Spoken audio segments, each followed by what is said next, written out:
Hi நண்பர்களே, இதுதான் என் முதல் வீடியோ. ரொம்ப நாள் ஒரு யூடியூப் சேனல் ஆரம்பிக்கணும்னு ஆசைப்பட்டு இன்றைக்கி அதை செஞ்சுட்டேன். உங்கள் எல்லாரோட ஆதரவும் எனக்கு தேவை. இந்த சேனலில் நான் உங்களுக்கு நிறைய சுவாரஸ்யமான கதைகளை சொல்ல போகிறேன். ஒவ்வொரு கதையும் உங்களுக்கு ஏதோ ஒரு விதத்தில் பயனுள்ளதாக இருக்கும்னு நம்புகிறேன். இன்றைக்கி நம்ம பார்க்க போகிற கதை கௌசல்யா. வாங்க கதைக்குள்ளே போகலாம். ஒரு கிராமத்தில் கௌசல்யான்னு ஒரு பொண்ணு இருந்தா. அவளுக்கு படிப்புனா ரொம்ப ஆசை. ஆனால் அவங்க வீட்டில் ரொம்ப கஷ்டம். அவங்க அப்பாவால் அவளை ஸ்கூலுக்கு அனுப்ப முடியல. கௌசல்யாவுக்கு ரொம்ப வருத்தம். அவள் தினமும் ஸ்கூலுக்கு போகிற பசங்க புத்தக பையோடு போகிறத பார்த்து ஏங்குவா. அப்போ அவங்க அப்பா அவளை பார்த்துட்டு, கௌசல்யா, நீ படிக்கணும்னு ஆசைப்படுறது எனக்கு தெரியும், ஆனால் நம்ம நிலைமை அப்படின்னு சொல்லும் போதே கௌசல்யாவுக்கு கண்ணிலேருந்து தண்ணியே வந்துருச்சு. அவள் கிராமத்தில் இருந்த ஒரு கோயிலுக்கு போனான். அங்கே ஒரு பாட்டி இருந்தாங்க. அவங்க பேர் மீனாட்சி பாட்டி. அவங்க கௌசல்யா கண்கலங்கி இருக்கிறத பார்த்து, என்னம்மா ஆச்சு உனக்கு அப்படின்னு கேட்டாங்க.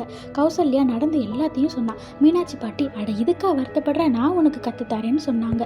கௌசல்யாவுக்கு ஒரே ஆச்சரியம். மீனாட்சி பாட்டி தினமும் கோயிலுக்கு வர சொல்லி அங்கே இருந்த அர்ச்சகர்கிட்ட இருந்து பழைய புத்தகங்களை வாங்கி கௌசல்யாவுக்கு பாடம் சொல்லி கொடுத்தாங்க. அவளும் விடாமுயற்சியோடு படித்தா.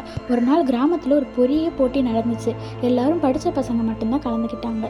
கௌசல்யா மீனாட்சி பாட்டி சொன்ன தைரியத்தோடு அந்த போட்டியில் கலந்துக்கிட்டா. போட்டியில் அவள் படித்த எல்லாத்தையும் சரியான பதிலாக சொன்னான். அங்கே இருந்தவங்க எல்லாரும் ஆச்சரியப்பட்டாங்க. கௌசல்யா ஜெயிச்சிட்டா. அவளுக்கு பரிசாக ஒரு புத்தகமும் படிப்புக்கான உதவித்தொகையும் கிடைச்சிது.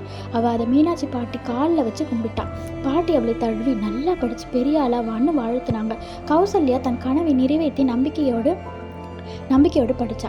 அவள் வாழ்க்கையில் சாதித்ததெல்லாம் அவளின் விடாமுயற்சியும் மீனாட்சி பாட்டியின் உதவியும் தான் காரணம். அதனால் எந்த கனவும் நிறைவேறாமல் போகாது. முயற்சி செஞ்சால் நம்ம கனவுகளும் ஒரு நாள் நிஜமாகும். இதுக்கு கௌசல்யாவோட கதை ஒரு நல்ல எடுத்துக்காட்டு.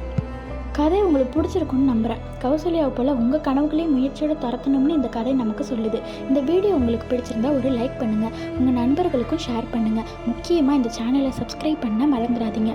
அப்போ தான் நான் போடுற அடுத்தடுத்த வீடியோக்களை நீங்கள் உடனுக்குடன் பார்க்கலாம். அடுத்த வீடியோவில் இன்னொரு சுவாரஸ்யமான கதையுடன் உங்களை சந்திக்கிறேன். நன்றி.